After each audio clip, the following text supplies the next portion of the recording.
São Potiguar, da edição de hoje, agradecendo sempre a você que continua conosco. Muitíssimo obrigado pela sua indispensável companhia.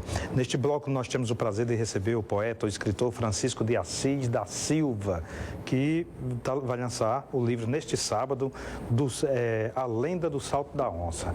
Isso se refere ao nome do município Santo Antônio do Salto da Onça, que fica aqui na região agreste, não é isso? Francisco, muito obrigado por estar conosco. Tudo bem?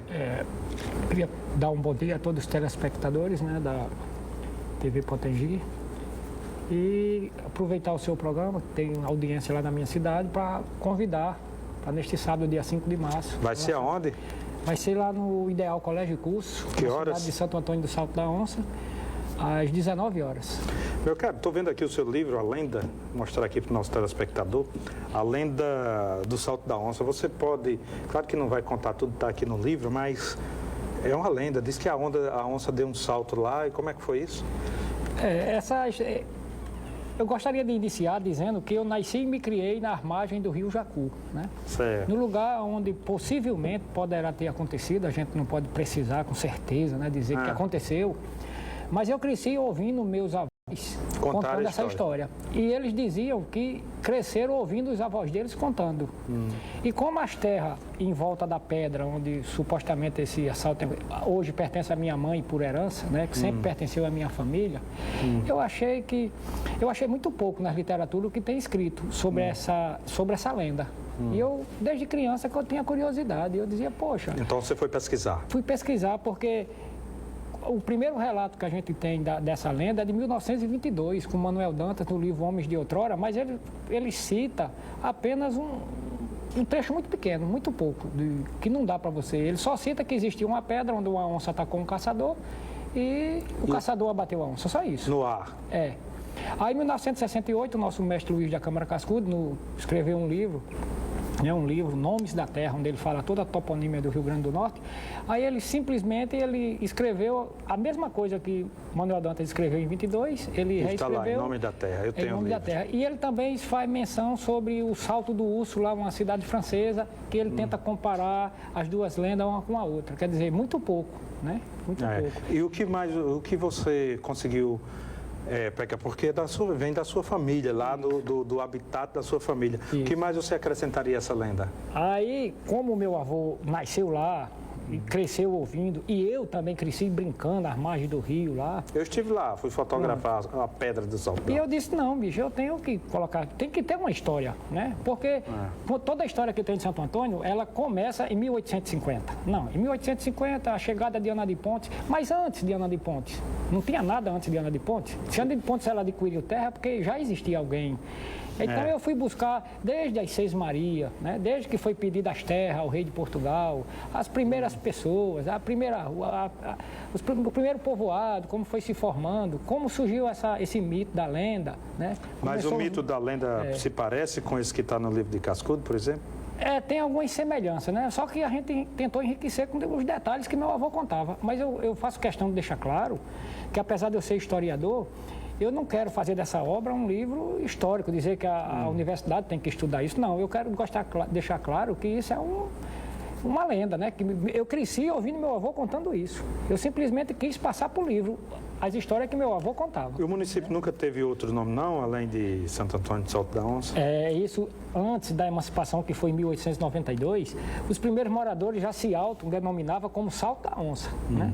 Só que começou aquela visita dos padres de Goianinha, que Santo Antônio pertencia à vila de Goianinha, e eles os padres já foram batizando a cidade com um nome religioso, né? O nome de santo, né? Santo Antônio. Mas a população não aceitou, mas como naquela época a igreja tinha um certo poder, né? As pessoas respeitavam muito a ideia da igreja, as pessoas aceitaram, mas aceitaram meio que, rapaz, a gente aceita, mas a gente acrescenta o nosso. Aí vamos enxertar aí o nosso, né? Aí Santo Antônio, que era o nome religioso, que os padres sugeriram, e os moradores disseram do Salto da Onça, que é o nosso nome. O nosso nome. E ao longo do tempo mudaram, passou a ser Padre Miguelinho, depois voltou a ser Santo Antônio. Teve uma briga, né? Teve uma briga, aí voltou a ser Santo Antônio, mas que o morador, o cidadão de lá de Santo Antônio, ele ele reivindica isso. E quando você, as pessoas que são de lá mesmo, eles falam mais do Salto da Onça do que de Santo Antônio, né? Aquelas pessoas mais antigas. Mais antigas. O mais jovem até fala mais Santo Antônio, né? A gente até se emociona quando alguém pergunta, rapaz, e a onça? A gente se emociona de contar aquela história que é como a gente se sentir, né? Para diferenciar o nosso Santo Antônio, porque através de pesquisa a gente pesquisou e a gente descobriu que no Brasil hoje, segundo o IBGE, tem 5.570 municípios. E entre estes, 33 chamam-se Santo Antônio. É mesmo? Santo Antônio. E quando a gente diz que é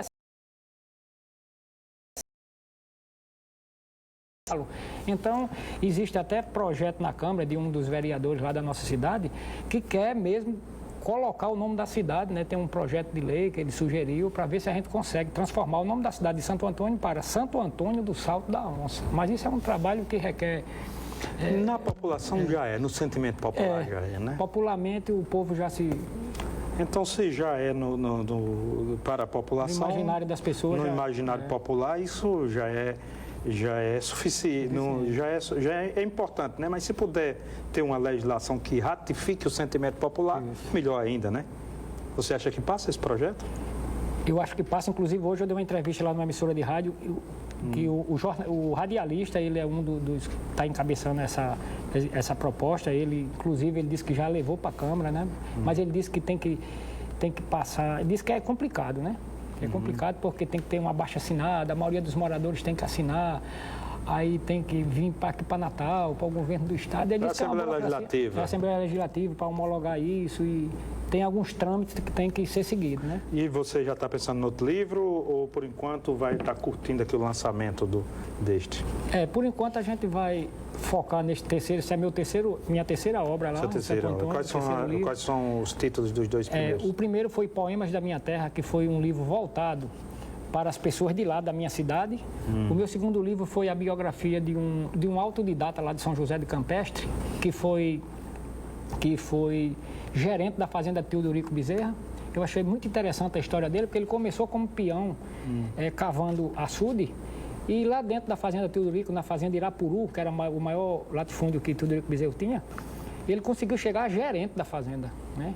E depois Teodorico Bezerra apoiou ele e ele conseguiu ser vereador na cidade de Tangará, quando Tangará foi emancipado. Depois foi vereador em Campestre por 3 vezes, foi vice-prefeito em Campestre, foi secretário de Educação, mesmo sem nunca ter ido numa escola, e aposentou-se como contador. Como é o nome dele? É Agenor Ribeiro.